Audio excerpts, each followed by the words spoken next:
Imagine you wake up tomorrow and something's different. You glance at your hands and for a split second, you see feathers. Then they're gone. You look in the mirror and it's just you.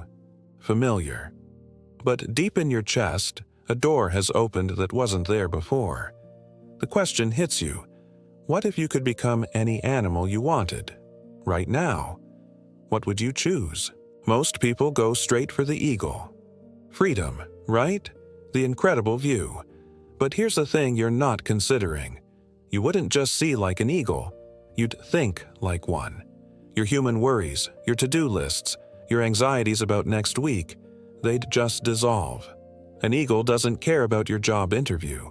It thinks about thermal currents and the twitch of a mouse 2,000 feet below.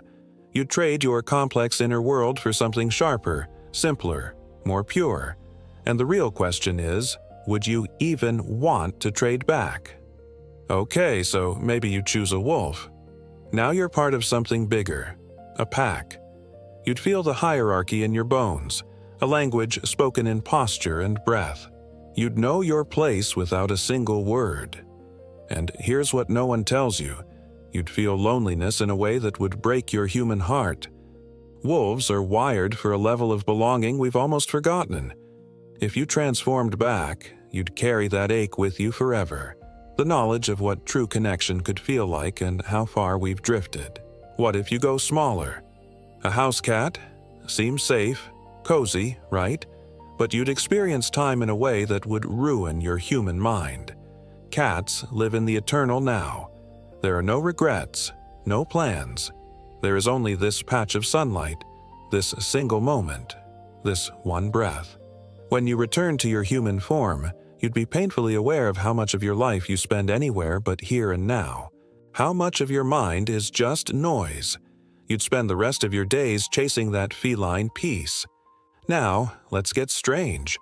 What if you became something we don't often romanticize? A crow. Now you're not just intelligent. You're a problem-solving, tool-using, face-remembering genius. Crows hold grudges. They teach their children who to trust and who to fear. They play games. They mourn their dead. If you became a crow, you wouldn't lose your sense of self. You'd just shift it. And maybe that's the most terrifying option of all because it proves the line between us and them is thinner than we pretend. Let's go deeper. An octopus. Now you're practically an alien. You'd have 9 brains. 9. Each of your arms would think semi-independently, tasting the world through touch, shape-shifting in real time. Your entire sense of I would fragment and reform with every movement. No spine, no bones, just soft, fluid intelligence flowing through the water. And the colors, you wouldn't just see them, you'd become them, wearing your emotions on your skin faster than thought. Coming back to your rigid human body would feel like being locked in a cage, limited, trapped. But here's the real question hidden beneath all of this. What if you didn't come back? What if the transformation was so complete, so seductive, that you chose to stay? Would that be losing yourself? Or finally finding what you were supposed to be all along? There's a reason every culture on Earth has stories about this.